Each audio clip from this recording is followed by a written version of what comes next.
নমস্কার বন্ধুরা, তোমাদের প্রত্যেককে জানাই স্বাগত। তোমাদের আসন্ন সমস্ত পরীক্ষার জন্য সাজেস্টিভ ক্লাস নিয়ে আমরা উপস্থিত হয়েছি। তো চলো আজকের ক্লাস শুরু করছি। দেখো, আমাদের ফার্স্ট প্রশ্ন কি রয়েছে? কোন মুঘল সম্রাট রাজা রামমোহন রায়কে তার দূত হিসেবে লন্ডনে পাঠিয়েছিলেন? কোন মুঘল সম্রাট রাজা রামমোহন রায়কে তার দূত হিসেবে লন্ডনে পাঠিয়েছিলেন? কি হবে অ্যান্সারটি? অ্যান্সারটি কিন্তু হয়ে যাবে অপশন বি, দ্বিতীয় আকবর। দ্বিতীয় আকবর রাজা রামমোহন রায়কে তার দূত হিসেবে লন্ডনে পাঠিয়েছিলেন। 1814 সালে রাজা রামমোহন রায় আত্মীয় সভা গঠন করেন। মনে রাখবে 1814 থেকে 1815 এই টাইম পিরিয়ডে কিন্তু আত্মীয় সভা গঠন করা হয়েছিল। আত্মীয় সভা সমাজে সামাজিক ও ধর্মীয় সংস্কার শুরু করার চেষ্টা করেছিল। মুঘল সম্রাট দ্বিতীয় আকবর তাকে রাজা উপাধি দিয়েছিলেন। রাজা রামমোহন রায়কে বাংলার প্রথম আধুনিক পুরুষ বলা হয়। রাজা রামমোহন রায়কে কি বলা হয়? বাংলার প্রথম আধুনিক পুরুষ বলা হয়। তারপর দেখো, রামমোহন রায় রচিত বিভিন্ন গ্রন্থাবলী কি কি রয়েছে। প্রথমে দেখো, বেদান্ত গ্রন্থ কত সালে লেখা হয়েছিল? 1815। রাজা রামমোহন রায় রচিত প্রথম বাংলা গ্রন্থ।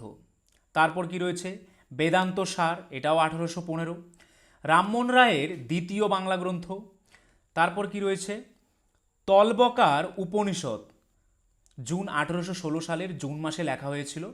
এটাতে কি বলা হয়েছে? বেদান্ত গ্রন্থ ও বেদান্ত সার রচনার পর রামমোহন রায় উপনিষদ গ্রন্থাবলী বাংলায় প্রচারের কাজে হাত দেন।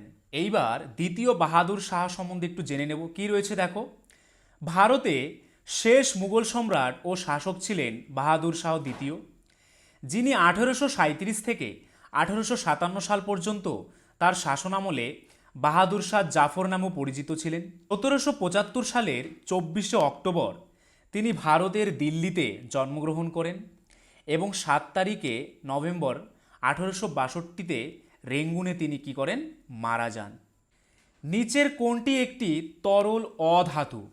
নিচের অপশনগুলির মধ্যে কোনটি একটি তরল অধাতু? অ্যান্সারটি কিন্তু হয়ে যাবে ব্রোমিন। ব্রোমিন হচ্ছে একটি তরল অধাতু। ধাতুগুলি উজ্জ্বল, নমনীয় এবং তাপ ও বিদ্যুতের ভালো পরিবাহী। তারা স্বাভাবিক তাপমাত্রায় কঠিন পদার্থ, পারদ ছাড়া যা একটি তরল ধাতু। অর্থাৎ পারদ ছাড়া সবগুলো ধাতুই কীরকম হয়? উজ্জ্বল হয়, নমনীয় হয় এবং তাপ ও বিদ্যুতের ভালো পরিবাহী। কিন্তু পারদ হচ্ছে একটি তরল ধাতু, মনে রাখবে। তারপর দেখো, লিথিয়াম হলো সবচেয়ে হালকা ধাতু। সবচেয়ে ভারী প্রাকৃতিক মৌল হলো কি নাম? ইউরেনিয়াম। সবচেয়ে ভারী অধাতুর নাম কি? আয়োডিন। তোমাদের আসন্ন ডাব্লিউবিপি, কেপি ক্লার্কশিপ, মিসলেনিয়াস পরীক্ষার জন্য লাস্ট মিনিট ব্রহ্মাস্ত্র সাজেশন পেতে ও 90% প্লাস হুবহু কমন পেতে হলে আমাদের স্ক্রিনে দেওয়া নাম্বারে তোমরা হোয়াটসঅ্যাপ করে নাও। ফুড এসআই প্লাস ডাব্লিউবিপি পরীক্ষায় কিন্তু আমাদের নোট থেকে আমরা 90% প্রমাণসহ কমন দিয়েছিলাম। তাই আসন্ন তোমাদের যদি যে কোনো পরীক্ষা রয়েছে, 80+ জিকে টপিক সঙ্গে অঙ্ক ও বাকি সব, স্বল্প সময়ে পাশের গ্যারান্টি সাজেশন নিয়ে পাশ করতে আমাদের স্ক্রিনে দেওয়া নাম্বারে তাড়াতাড়ি হোয়াটসঅ্যাপ করে নাও। ধাতুর বিপরীত বৈশিষ্ট্য রয়েছে, অর্থাৎ তারা নমনীয় বা নমনীয় নয়। তারা তাপ এবং বিদ্যুতের খারাপ পরিবাহী। গ্রাফাইট ছাড়া যা বিদ্যুৎ সঞ্চালন করে। অধাতু হলো তরল বা গ্যাস, অর্থাৎ অধাতুগুলি তরল বা গ্যাসীয় প্রকৃতির হয়। কার্বন এবং সালফার গ্যাস। কার্বন এবং সালফার হলো গ্যাস জাতীয় অধাতু, আর ব্রোমিন হচ্ছে একটি তরল অধাতু। মানবদেহের কোন অংশে রক্ত পরিশোধিত হয়? মানবদেহের কোন অংশে রক্ত পরিশোধিত হয়? অ্যান্সারটি হয়ে যাবে অপশন বি, কিডনি বা বৃক্কতে রক্ত পরিশোধিত হয়। রক্ত পরিস্রাবনের জন্য কিডনি দায়ী। কিডনি হলো সিমের আকৃতির অঙ্গ, প্রতিটি একটি মুষ্টির আকারের হয়। কিডনি পাঁজরের খাঁচার ঠিক নিচে অবস্থিত। সুস্থ কিডনি প্রতি মিনিটে প্রায় 1.5 কাপ রক্ত ফিল্টার করে। এছাড়াও কিডনি প্রস্রাবের আকারে শরীর থেকে বর্জ্য পদার্থ এবং অতিরিক্ত তরল কী করে দেয়? বের করে দেয়। কোন দেশে পৃথিবীর বৃহত্তম তৈলক্ষেত্র রয়েছে? কোন দেশে পৃথিবীর বৃহত্তম তৈলক্ষেত্র রয়েছে? অ্যান্সারটি হয়ে যাবে অপশন এ ভেনেজুয়েলা বা ভেনিজুয়েলাতে পৃথিবীর বৃহত্তম তৈলক্ষেত্র রয়েছে। কাউন্সিল অফ বারো-ভুইয়া কে গঠন করেন? কে কাউন্সিল অফ বারো-ভুইয়া গঠন করেন? অ্যান্সারটি হয়ে যাবে অপশন এ নানা ফড়নবিশ। নানা ফড়নবিশ কাউন্সিল অফ বারো-ভুইয়া গঠন করেন। নানা ফড়নবিশ কাউন্সিল অফ বারো-ভুইয়া বা বারো ভাইয়ের পরিষদকে সংগঠিত করেছিলেন। তিনি ফড়নবিশ বা ফড়নুবিশ নামেও পরিচিত এবং সংক্ষেপে ফড়নিশ নামে পরিচিত। পেশোয়া প্রশাসনের সময় তিনি মারাঠা সাম্রাজ্যের একজন প্রভাবশালী মন্ত্রী এবং রাষ্ট্রনায়ক ছিলেন। বারো ভূঁইয়াদের অন্যতম হল ভ্রাতৃদ্বয় কেদার রায় ও চাঁদ রায়। কেউ কেউ কেদার রায়কে শ্রেষ্ঠ ভূঁইয়া বলেছেন। মুঘল নৌবাহিনীকে 4 বার পরাজিত করে পূর্ববঙ্গের স্বাধীন নৃপতিরূপে রাজত্ব করেন মহারাজা কেদার রায়। পর্তুগিজ ও আরাকানি অত্যাচার প্রতিহত করে বঙ্গভূমি রক্ষাকর্তা হয়ে ওঠেন এই কেদার রায়। নিচের কোন অঙ্গের ব্যাধির কারণে মানুষের ডায়াবেটিস রোগ হয়? নিচের কোন অঙ্গের ব্যাধির কারণে মানুষের ডায়াবেটিস রোগ হয়? অ্যান্সারটি হয়ে যাবে অপশন ডি অগ্নাশয়। অগ্নাশয়ে ব্যাধির কারণে মানুষের কি হয়? ডায়াবেটিস রোগ হয়। অগ্নাশয় হলো একটি অঙ্গ যা ইনসুলিন তৈরি করে এবং এটি রক্তে গ্লুকোজের মাত্রা নিয়ন্ত্রণে একটি প্রধান ভূমিকা পালন করে। অগ্নাশয় পাচক উৎসেচক তৈরি করে এবং এটি পাকস্থলীর পিছনে অর্থাৎ পেটে অবস্থিত। এটি ইনসুলিনও তৈরি করে, একটি হরমোন যা রক্তের শর্করার মাত্রা নিয়ন্ত্রণ করতে সাহায্য করে। মারিয়ানা ট্রেঞ্চ অবস্থিত কোথায়? কোথায় মারিয়ানা ট্রেঞ্চ অবস্থিত? অ্যান্সারটি হয়ে যাবে অপশন বি প্রশান্ত মহাসাগরে মারিয়ানা ট্রেঞ্চ বা মারিয়ানা খাদ অবস্থিত। মারিয়ানা ট্রেঞ্চ হলো একটি মহাসাগরীয় যা পশ্চিম প্রশান্ত মহাসাগরে অবস্থিত। মারিয়ানা দ্বীপপুঞ্জের প্রায় 200 কিলোমিটার বা 124 মাইল পূর্বে অবস্থিত। এটি পৃথিবীর গভীরতম মহাসাগরীয় পরিখা। এটি অর্ধচন্দ্রাকার আকৃতির এবং দৈর্ঘ্য প্রায় 2550 কিমি বা 1580 মাইল এবং প্রস্থে 69 কিমি বা 43 মাইল পরিমাপ করে। ওস্তাদ আমজাদ আলী খান কোন যন্ত্রের সাথে যুক্ত? ওস্তাদ আমজাদ আলী খান কোন বাদ্যযন্ত্রের সাথে যুক্ত? অ্যান্সারটি হয়ে যাবে অপশন ডি সরোদের সঙ্গে যুক্ত। আমজাদ আলী খান একজন ভারতীয় ধ্রুপদী সরোদ খেলোয়াড়। তিনি পরিষ্কার এবং দ্রুত ইখারা তাংশোর জন্য পরিচিত। 2001 সালে তিনি ভারতের দ্বিতীয় সর্বোচ্চ বেসামরিক সম্মান পদ্মবিভূষণে ভূষিত হন। তিনি একবিংশ রাজীব গান্ধী জাতীয় সংবর্ধনা পুরস্কার, 1975 সালে পদ্মশ্রী এবং 1991 সালে পদ্মভূষণ পুরস্কার পেয়েছিলেন। শিবাজিকে পার্বত্য মুশিক উপাধিতে অভিহিত করেছিলেন কে? কে শিবাজিকে পার্বত্য মুশিক উপাধিতে অভিহিত করেছিলেন? অ্যান্সারটি হয়ে যাবে অপশন বি ঔরঙ্গজেব। ঔরঙ্গজেব শিবাজিকে পার্বত্য মুশিক উপাধিতে অভিহিত করেছিলেন। এবার কিছু কি পয়েন্টস লক্ষ্য করো কি রয়েছে। শাহজাহানের আসল নাম কি ছিল? শাহাব উদ্দিন মুহাম্মদ খুররম। শাহজাহানের জন্ম কত সালে হয়েছিল? 1592 সালের 5ই জানুয়ারি।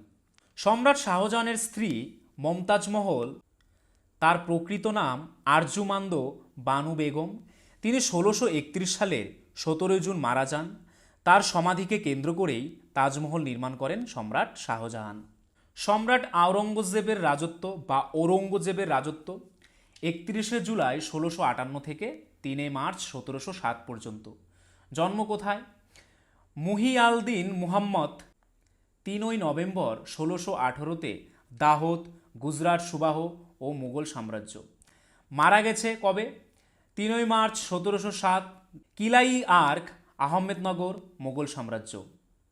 দাফন আওরঙ্গজেবের সমাধি খুলদাবাদ, মহারাষ্ট্র, ভারত অর্থাৎ ভারতের মহারাষ্ট্রের খুলদাবাদে অবস্থিত।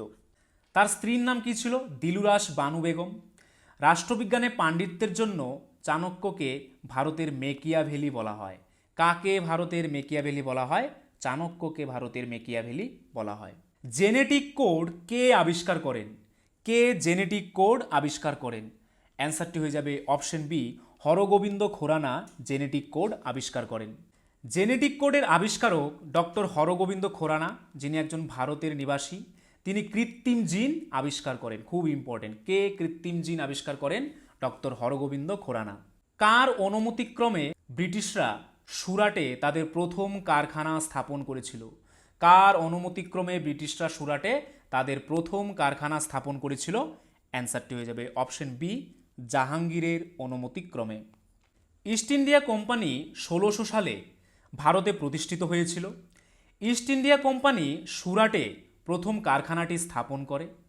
এটি মুঘল সম্রাট জাহাঙ্গীরের অনুমতিতে ১৬১৩ সালের ১১ই জানুয়ারি উদ্বোধন হয়েছিল। তারপর কি রয়েছে দেখো, জাহাঙ্গীরের প্রারম্ভিক জীবন অর্থাৎ তার প্রাথমিক জীবন। প্রিন্স সেলিম ৩১শে আগস্ট ১৫৬৯ সালে জন্মগ্রহণ করেছিলেন। তিনি ছিলেন আকবর এবং মরিয়ম উজ জামানির তৃতীয় পুত্র। জাহাঙ্গীরের যুদ্ধ ও বিজয়। চতুর্থ মুঘল সম্রাট জাহাঙ্গীর ১৬০৫ থেকে ১৬২৭ সাল পর্যন্ত তার শাসনামলে যুদ্ধ ও বিজয় প্রত্যক্ষ করেছিলেন। জাহাঙ্গীরের মৃত্যু। জাহাঙ্গীর আফিং এবং ওয়াইনের অবিরাম ব্যবহারকারী। ১৬২০-র দশকে ঘন ঘন অসুস্থতার সম্মুখীন হন। স্বাস্থ্য পুনরুদ্ধারের জন্য তিনি কাবুল থেকে কাশ্মীর ভ্রমণ করেন, কিন্তু প্রচণ্ড ঠান্ডার কারণে লাহোরে ফিরে আসেন। কাশ্মীর থেকে লাহোরে ফেরার সময় জাহাঙ্গীর ১৯শে অক্টোবর ১৬২৭-এ বিম্ভরের কাছে মারা যান। তার মৃতদেহ সংরক্ষণের জন্য বাক্সার ফোর্টে দাফন করা হয়েছিল এবং মৃতদেহ শাহদারা বাগে দাফনের জন্য লাহোরে নিয়ে যাওয়া হয়েছিল। দেশলাই কাঠিতে কিসের উপাদান থাকে? দেশলাই কাঠিতে কিসের উপাদান থাকে? অ্যান্সারটি হয়ে যাবে অপশন সি, ফসফরাসের উপাদান থাকে। ফসফরাস দেশলাই কাঠির একটি উপাদান। ১৮২৬ সালে জন ওয়াকার স্টকটন অন্টিসের একজন রাসায়নিকবিদ একটি ভাগ্যবান দুর্ঘটনার মাধ্যমে আবিষ্কার করেছিলেন যে রাসায়নিকের প্রলেপযুক্ত একটি কাঠি বাড়িতে তার ঘষার সময় আগুনে ফেটে যায়। তিনি প্রথম ঘর্ষণ দেশলাই কাঠি উদ্ভাবন করেছিলেন। পরবর্তী প্রশ্ন, বিশ্বের উষ্ণতম স্থান কোনটি? বিশ্বের উষ্ণতম স্থান কোনটি? অ্যান্সারটি হয়ে যাবে অপশন সি, আজিজিয়া, লিবিয়া। অর্থাৎ লিবিয়ার আজিজিয়া হচ্ছে বিশ্বের উষ্ণতম স্থান। বিশ্বের উষ্ণতম স্থান হলো আজিজিয়া, যেটি লিবিয়ার অন্তর্গত। ১৩ই সেপ্টেম্বর ১৯২২-এ এল আজিজিয়া ইতিহাস তৈরি করেছিল, যখন সেখানে একটি আবহাওয়া স্টেশন পৃথিবীতে সরাসরি পরিমাপ করা সর্বোচ্চ তাপমাত্রা রেকর্ড করেছিল, অর্থাৎ ১৩৬.৪ ডিগ্রি ফারেনহাইট বা ৫৮ ডিগ্রি সেলসিয়াস। ধ্যানচাঁদ খেলরত্ন পুরস্কারের পূর্বনাম কী ছিল? ধ্যানচাঁদ খেলরত্ন পুরস্কারের পূর্বনাম কী ছিল? অ্যান্সারটি হয়ে যাবে অপশন বি, রাজীব গান্ধী খেলরত্ন পুরস্কার। দেশের সর্বোচ্চ ক্রীড়া সম্মান হল মেজর ধ্যানচাঁদ খেলরত্ন পুরস্কার, যা আগে রাজীব গান্ধী খেলরত্ন পুরস্কার নামে পরিচিত ছিল। ভারত সরকারের যুব বিষয়ক ও ক্রীড়া মন্ত্রক এটিকে বার্ষিক ভিত্তিতে প্রদান করে। পুরস্কারটি, যা ১৯৯১ থেকে ১৯৯২ সালে প্রতিষ্ঠিত হয়েছিল, ১ বছর ধরে একজন ক্রীড়াবিদদের পারফরম্যান্সের জন্য দেওয়া হয়েছিল। পুরস্কারের মধ্যে একটি পদক, একটি শংসাপত্র ও ২৫ লাখ টাকা নগদ অর্থ প্রদান হয়। দাবা গ্র্যান্ডমাস্টার বিশ্বনাথন আনন্দ ১৯৯১ থেকে ১৯৯২ সালে এই সম্মানের প্রথম বিজয়ী ছিলেন। টেবিল টেনিস খেলোয়াড় শরৎকমল অচন্তকে মেজর ধ্যানচাঁদ খেলরত্ন পুরস্কার ২০২২-এর জন্য নির্বাচিত করা হয়েছে। কাঁচা ফল পাকাতে ব্যবহৃত হরমোনটির নাম কি? কাঁচা ফল পাকাতে কোন হরমোন ব্যবহার করা হয়? অ্যান্সারটি হয়ে যাবে অপশন এ, ইথিলিন ব্যবহার করা হয়। অক্সিন উদ্ভিদ হরমোনের একটি গ্রুপের যে কোনো একটি, যা বৃদ্ধি নিয়ন্ত্রণ করে, বিশেষ করে কোষের প্রসারণকে উদ্দীপিত করে। ডালপালা অক্সিন কোষ বিভাজনে, ফলের বিকাশে ও গঠনে ভূমিকা কী করে? পালন করে। রবীন্দ্রনাথ ঠাকুরকে বিশ্বকবি আখ্যা কে দিয়েছিলেন? কে রবীন্দ্রনাথ ঠাকুরকে বিশ্বকবি আখ্যা দিয়েছিলেন? অ্যান্সারটি হয়ে যাবে অপশন সি, ব্রহ্মবান্ধব উপাধ্যায় রবীন্দ্রনাথ ঠাকুরকে বিশ্বকবি আখ্যা দিয়েছিলেন। ভারতের প্রথম পর্তুগিজ গভর্নর কে ছিলেন? ভারতের প্রথম পর্তুগিজ গভর্নর কে ছিলেন? অ্যান্সারটি হয়ে যাবে option D, Francis de Almeida. Francis de Almeida ছিলেন ভারতের প্রথম Portuguese governor. Francis de Almeida ভারতের পর্তুগিজ উপনিবেশের প্রথম গভর্নর। তিনি ব্লু ওয়াটার নীতি প্রবর্তন করেন। তাহলে কে ব্লু ওয়াটার নীতি প্রবর্তন করেন? অ্যান্সারটি হয়ে যাবে ফ্রান্সিস ডে আলমাইডা। নেক্সট, ব্যথানাশক রূপে কোন অ্যাসিড ব্যবহৃত হয়? ব্যথানাশক রূপে কোন অ্যাসিড ব্যবহৃত হয়? অ্যান্সারটি হয়ে যাবে option C, acetyl salicylic acid বা অ্যাসিটিল স্যালিসিলিক অ্যাসিড। ঠিক আছে, অ্যাসিটিল স্যালিসিক অ্যাসিড ব্যথানাশক হিসেবে ব্যবহৃত হয়। এটি অ্যাসপিরিন নামেও পরিচিত। এটি তার বেদনানাশক, জ্বরনাশক এবং প্রদাহনাশক বৈশিষ্ট্যগুলির জন্য পরিচিত। ভারতীয় সংবিধানের ধারা 24 ড্যাশের সাথে সম্পর্কিত, অর্থাৎ ভারতীয় সংবিধানের 24 নং ধারা কিসের সাথে সম্পর্কিত? অ্যান্সারটি হয়ে যাবে অপশন সি, কারখানায় শিশুদের নিয়োগ নিষিদ্ধর ক্ষেত্রে ধারা 24 নং সম্পর্কিত। ভারতীয় সংবিধান মৌলিক অধিকার এবং রাজ্যনীতির নির্দেশমূলক নীতিমালায় 14 বছরের কম বয়সী শিশু কারখানা বা খনি বা দুর্গে বা অন্য কোনো বিপজ্জনক চাকরিতে নিযুক্ত শিশুশ্রম নিষিদ্ধ করে এই 24 নং ধারা। শিক্ষার অধিকার আইন 2009 অনুযায়ী শিশুদের বিনামূল্যে এবং বাধ্যতামূলকভাবে শিক্ষার অধিকার রয়েছে, যা 21 এ নং ধারার অধীনে প্রত্যাশিত ফলাফলমূলক আইনের প্রতিনিধিত্ব করে। কোন উপজাতি নেতা নিজেকে ধরিত্রী আভা বা ফাদার অব দ্য ওয়ার্ল্ড বলে ঘোষণা করেন? খুবই ইম্পর্টেন্ট একটি প্রশ্ন। কোন উপজাতি নেতা নিজেকে ধরিত্রী আভা বা ফাদার অব দ্য ওয়ার্ল্ড বলে ঘোষণা করেন? অ্যান্সারটি হয়ে যাবে অপশন সি, বিরসা মুন্ডা। কী হবে অ্যান্সারটি? বিরসা মুন্ডা। বিরসা মুন্ডার নেতৃত্বে 1899 থেকে 1900 সালে এই মুন্ডা বিদ্রোহ সংগঠিত হয়।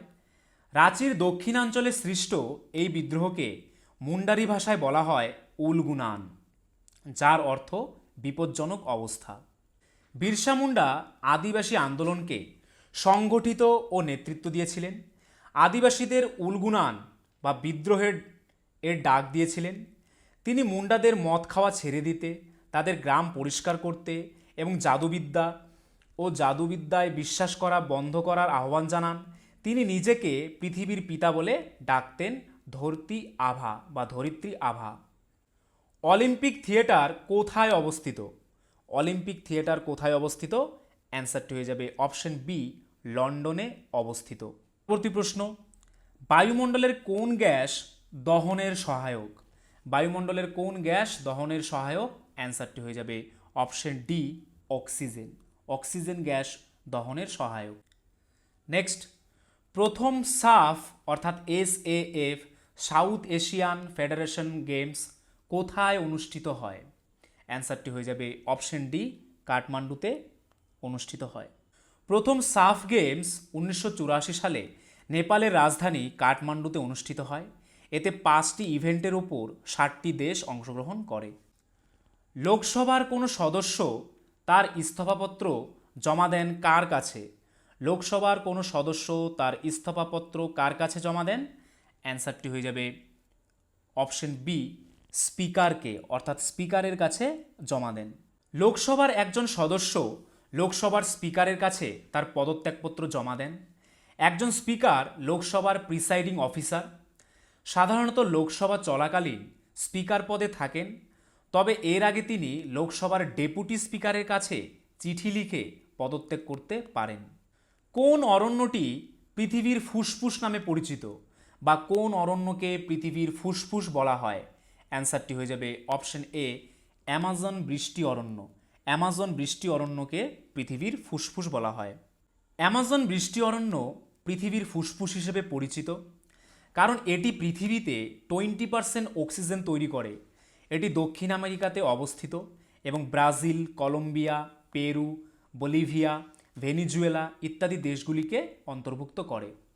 ভূত্বকের অধিকাংশ কোন শিলা দ্বারা গঠিত? ভূত্বকের অধিকাংশ কোন শিলা দ্বারা গঠিত? অ্যান্সারটি হয়ে যাবে অপশন বি, আগ্নেয় শিলা দ্বারা গঠিত? আন্তর্জাতিক বিচারালয় কতজন বিচারপতি নিয়ে গঠিত? আন্তর্জাতিক বিচারালয় কতজন বিচারপতি নিয়ে গঠিত? অ্যান্সারটি হয়ে যাবে অপশন বি, 15 জন বিচারপতি নিয়ে গঠিত। আন্তর্জাতিক আদালত 9 বছর মেয়াদি 15 জন বিচারক দ্বারা পরিচালিত। এর সদর দপ্তর কোথায় অবস্থিত? নেদারল্যান্ডের হেগ শহরে অবস্থিত। কোন বিকারক কাপড়ের রং বিবর্ণ করে? কোন বিকারক কাপড়ের রংকে বিবর্ণ করে? অ্যান্সারটি হয়ে যাবে option B, sulphur die oxide. Sulphur die oxide কাপড়ের রংকে কি করে? বিবর্ণ করে। জলের উপস্থিতিতে সালফার ডাই অক্সাইড পদার্থগুলিকে বিবর্ণ করতে সক্ষম। বিশেষত এটি কাগজপত্র এবং কাপড়ের মতো সূক্ষ্ম উপকরণগুলির জন্য একটি দরকারি হ্রাসকারী bleach. Oil and natural gas commission কবে স্থাপিত হয়? Oil and natural gas commission কবে স্থাপিত হয়? অ্যান্সারটি হয়ে যাবে অপশন ডি, 1956 অর্থাৎ 1956 সালে স্থাপিত হয়। Oil and natural gas corporation limited বা ওএনজিসি হলো একটি ভারতীয় কেন্দ্রীয় পাবলিক সেক্টরের উদ্যোগ যা ভারত সরকারের পেট্রোলিয়াম ও প্রাকৃতিক গ্যাস মন্ত্রকের মালিকানাধীন। কোম্পানির সদর দপ্তর কোথায় অবস্থিত? দিল্লিতে। ওএনজিসি 14 আগস্ট 1956 সালে ভারত সরকার দ্বারা প্রতিষ্ঠিত হয়েছিল। রাষ্ট্রপতির মৃত্যুর কারণে পদ শূন্য হলে উপরাষ্ট্রপতি কতদিন রাষ্ট্রপতির পদ গ্রহণ করে রাখতে পারেন? রাষ্ট্রপতির মৃত্যুর কারণে যদি সেই পদ শূন্য হয়ে যায় তাহলে উপরাষ্ট্রপতি কতদিন রাষ্ট্রপতির পদ গ্রহণ করতে রাখতে পারেন? কি হবে অ্যান্সারটি? অ্যান্সারটি হয়ে যাবে অপশন সি, সর্বাধিক 6 মাস। সর্বাধিক 6 মাসের জন্য রাষ্ট্রপতির পদ উপরাষ্ট্রপতি গ্রহণ করে রাখতে পারেন। ভারতের রাষ্ট্রপতির নির্বাচন ক্ষমতা এবং মেয়াদ সংবিধানের কত ধারায় রয়েছে? 52 থেকে 62 নং ধারায় রয়েছে। 52 নং ধারায় ভারতের রাষ্ট্রপতি সম্পর্কে বলা হয়েছে। 54 নং ধারায় রাষ্ট্রপতি নির্বাচন সম্পর্কে বলা হয়েছে। 58 নং ধারায় রাষ্ট্রপতি নির্বাচনের যোগ্যতা সম্পর্কে বলা হয়েছে এবং 60 নং ধারায় রাষ্ট্রপতির শপথ সম্পর্কে বলা হয়েছে। তো ফ্রেন্ডস, এই ছিল আজকের ভিডিও। তোমরা যদি আমাদের চ্যানেলে নতুন হয়ে থাকো এবং আমাদের চ্যানেলের ভিডিওগুলি যদি তোমাদের ভালো লেগে থাকে এবং ভবিষ্যতে এরকম আরও অনেক ভিডিও পেতে চাও তাহলে আমাদের চ্যানেলটিকে সাবস্ক্রাইব করে নোটিফিকেশন অল করে রাখবে। তার পাশাপাশি তোমরা যদি আমাদের পুলিশের ব্যাচে অ্যাডমিশন নিতে চাও তাহলে আমাদের স্ক্রিনে দেওয়া নাম্বারে একবার এক্ষুনি হোয়াটসঅ্যাপ করে নাও। আর আজকের ভিডিওর যদি পিডিএফ পেতে চাও তাহলে আমাদের টেলিগ্রাম চ্যানেলে জয়েন করে নাও, বেঙ্গলি নলেজ একাডেমি এই চ্যানেলে, যেটি এই ভিডিওর ডেসক্রিপশনে দেওয়া রয়েছে। তোমাদের আসন্ন ডাব্লিউবিপি, কেপি ক্লার্কশিপ, মিসলেনিয়াস পরীক্ষার জন্য লাস্ট মিনিট ব্রহ্মাস্ত্র সাজেশন পেতে ও 90% প্লাস হুবহু কমন পেতে হলে আমাদের স্ক্রিনে দেওয়া নাম্বারে তোমরা হোয়াটসঅ্যাপ করে নাও। ফুড এসআই প্লাস ডাব্লিউবিপি পরীক্ষায় কিন্তু আমাদের নোট থেকে আমরা 90% প্রমাণসহ কমন দিয়েছিলাম। তাই আসন্ন তোমাদের যদি যে কোনো পরীক্ষা রয়েছে 80+ জিকে টপিক সঙ্গে অঙ্ক ও বাকি সব স্বল্প সময়ে পাশের গ্যারান্টি সাজেশন নিয়ে পাশ করতে আমাদের স্ক্রিনে দেওয়া নাম্বারে তাড়াতাড়ি হোয়াটসঅ্যাপ করে নাও।